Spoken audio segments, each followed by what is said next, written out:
सबसे पहले हम एक नारे से शुरुआत करेंगे। कांग्रेस पार्टी, कांग्रेस पार्टी, सोनिया गांधी जिंदाबाद, राहुल गांधी जिंदाबाद, हेमाराम जी चौधरी साहब जिंदाबाद, हरीश जी चौधरी साहब जिंदाबाद। बहुत बहुत शुक्रिया।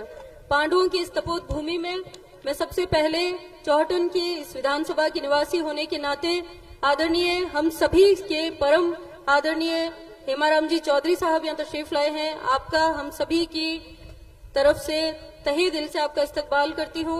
आदरणीय हमारे कांग्रेस के नेता, लोकप्रिय बायतू के विधायक हरीश जी चौधरी साहब हमारे बीच में आए हैं और खास तौर से इस महफिल के जो कहते हैं ना कि सबसे अजीज हमारे लोकसभा के प्रत्याशी उमेदाराम जी भाई यहाँ पर तशरीफ लाए हैं। आप सभी का मैं बहुत बहुत इस्तकबाल करती हूँ, स्वागत करती हूँ।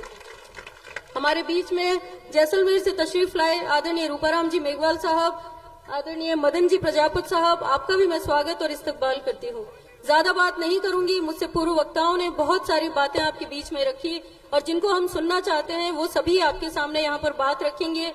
यहाँ पर हमारे नवनियुक्त जिला अध्यक्ष कांग्रेस के भी तशरीफ रखे हैं। मैं हम सभी की ओर से आपका भी बहुत बहुत आपको बधाई और शुभकामनाएं देती हूँ कि आप जिस तरीके से लगातार सेवा भाव से कांग्रेस पार्टी की सेवा करते आए हैं और आपकी रगों में जो कांग्रेस का खून है वो बहुत, मैं बेशक ये विश्वास दिलाना चाहती हूँ सबको और मुझे भी ये मन में विश्वास है कि कांग्रेस पार्टी आपकी इस जिम्मेदारी देने से दिनों दिन मजबूत होगी और हमारे नए कार्यकर्ताओं को जोड़ने का और मजबूती से उनको मैदान में आने का जज्बा प्रदान करेगी। आप सभी का स्वागत और शुक्रिया करते हुए मैं अपनी बात की शुरुआत करूंगी। भाइयों, मैं ज्यादा बात नहीं करके सिर्फ यही कहना चाहूंगी, ये जो चुनाव है ये बहुत ही अहम चुनाव है। इस चुनाव में हम लोगों को बहुत ही सोच विचार करके वोट करना होगा। इस चुनाव में हम लोगों को देश बचाने के लिए वोट करना होगा, संविधान बचाने के लिए वोट करना होगा। देश में जो हालात बन रहे हैं वो अच्छे नहीं है। हम सभी को अच्छे से पता है कि दिन प्रतिदिन जो अन्याय की घटनाएं हम सुनते जा रहे हैं वो किसी से छुपी नहीं है। लगातार महिलाओं पर अत्याचार हो रहा है, गरीबों पर जुल्म हो रहे हैं और कहीं न कहीं जो सांप्रदायिक ताकतें हैं वो बार बार इस बात का संदेश देती है कि किस तरीके से नफरत हावी हो रही है।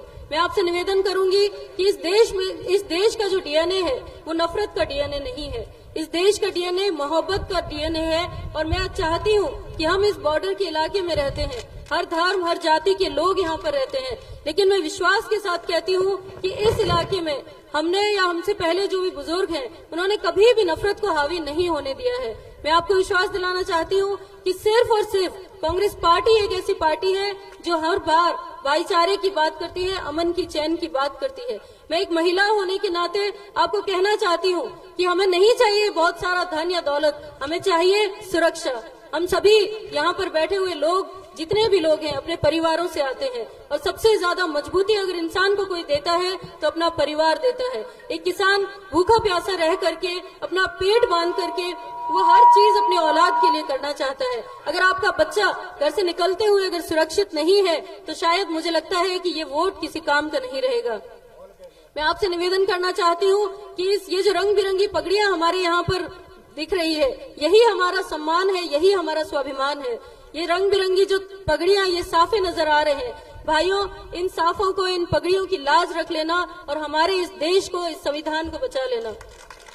मैं निवेदन करना चाहती हूँ कि एक माँ होते हुए मैं भी ये जानती हूँ कि अगर हमारा बच्चा ही सुरक्षित नहीं है, अगर हमारे घर का जो मुखिया है वो सुरक्षित नहीं है तो शायद इस देश का, इस एकजुटता का कोई फायदा नहीं रहेगा। आप लोगों को कहना चाहूंगी कि हम देश की सुरक्षा के लिए वोट करें। बाकी सब चीजें बाद में आती रहेंगी, बहुत बड़ी बड़ी बातें भी आप लोगों के बीच में कही जाएगी, सारे उम्मीदवार अपनी बातें करेंगे, लेकिन मैं एक कांग्रेस पार्टी की छोटी सी कार्यकर्ता होने के नाते आपको कहना चाहती हूँ कि हमें ये वोट जो है वो देश बचाने के लिए वोट करना है। आपको पता है बहुत अच्छे से हमारे यहाँ पर बुजुर्ग तशरीफ रखे हैं। आप अगर गहराई में जाकर के विचार करें तो ये सभी लोग कांग्रेसी हुआ करते थे। कहीं न कहीं जानबूझ करके, भ्रम डाल करके लोगों को बरगला करके इनको तोड़ा गया है। मैं आपसे निवेदन करूंगी कि हम तोड़ने की राजनीति को क्यों सपोर्ट करते हैं, हम क्यों ना जोड़ने की बात करें, भाईचारे की बात करें। आज मैं आपको बताना चाहूंगी कि आदरणीय हमारे नेता राहुल जी गांधी को भारत जोड़ो यात्रा की क्यों जरूरत पड़ी। क्यों उन्हें न्याय यात्रा की जरूरत पड़ी, ये इस बात पर बहुत गौर करने की जरूरत है भाइयों। कोई जरूरत नहीं थी इन चीजों की, लेकिन आज अन्याय इतना हावी हो रहा है कि न्याय की बात हमें करनी पड़ती है। सड़कों पर हमारे कांग्रेस के नेता भूखे प्यासे, ये आदरणीय हमारे हरीश जी चौधरी साहब राहुल जी के साथ हुआ करते हैं। हम लोग भी कहीं एक दो जगह हम भी शामिल हो पाए। मुझे पता है कि आप जो भूखे प्यासे देश को बचाने के लिए सड़कों पर उतरते हैं तो वो आसान नहीं होता। हमारे आदरणीय नेता राहुल जी गांधी 4000 किलोमीटर की यात्रा करते हैं, कश्मीर से कन्याकुमारी तक की यात्रा करते हैं। क्यों करते हैं? सिर्फ हम सभी के लिए, हमारे देश को बचाने के लिए। आपको उनका त्याग समर्पण भूलना नहीं चाहिए। बातें बहुत की जाती है, किसी की छवि बिगाड़ने में 2 मिनट का काम लगता है। ये सोशल मीडिया का जमाना है। अभी मेरे एक भाई कह रहे थे कि आपको बरगलाने के लिए बहुत सारी बातें होंगी, बहुत सारे भ्रम फैलाए जाएंगे, लेकिन हमें अगर किसी चीज पर ध्यान देना है तो हमारे दिल की बात को, हमारे मन की बात को सुनना है। आप विचार कीजिए, किसी के कहने या ना कहने से कोई ज्यादा फर्क नहीं पड़ता। आप विचार कीजिए कि आपका वोट जो है वो आपके परिवार को कैसे फायदा देगा, आपके रिश्तेदारों, आपके समाज को, आपके देश को और इस जिले को, हमारे यहाँ पे ये जो बॉर्डर का इलाका है इसको बचाने का कैसे काम करेगा। ये जो चुनाव का टाइम है ये बहुत सेंसिटिव टाइम होता है।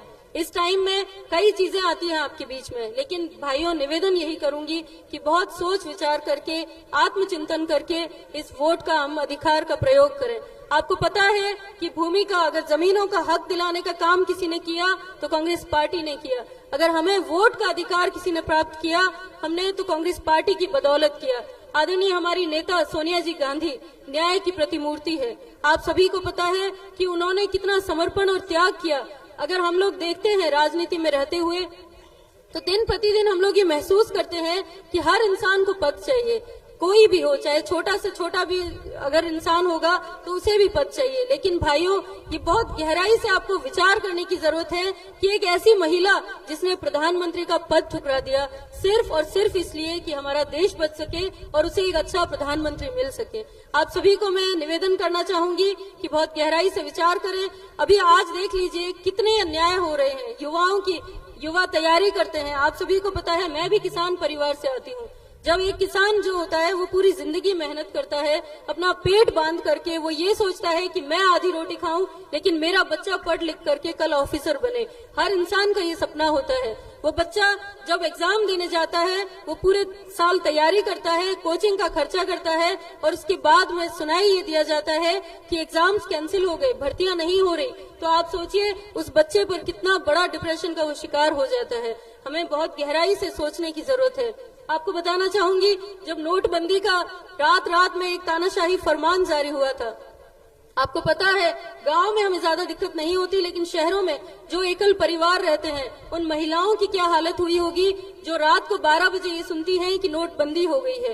वो सुबह उठते ही अपने छोटे छोटे बच्चों के लिए दूध लेने जाती है। जब वो छोटी छोटी चीजों के लिए बाहर जाती है तो ये समझ में आता है उनको कि एक फरमान जारी हुआ है कि आपके नोट काम नहीं करेंगे। वो जब लाइनों में लगती है, वहां उनका कोई रिश्तेदार नहीं होता, कोई अजीज नहीं होता उनको हेल्प करने के लिए, तब वो 2-2 दिन लाइनों में लगी रहती है। उनके बच्चे स्कूल से आते हैं और पड़ोसियों के घर में उन बच्चों को छोड़ करके उनकी माएं वहां लाइनों में लगी रहती है। इन सभी चीजों पे हमें गौर करने की जरूरत है। अगर आज भी हम गौर नहीं करेंगे तो शायद हम इस देश को और इस लोकतंत्र को बचाने का काम नहीं कर पाएंगे।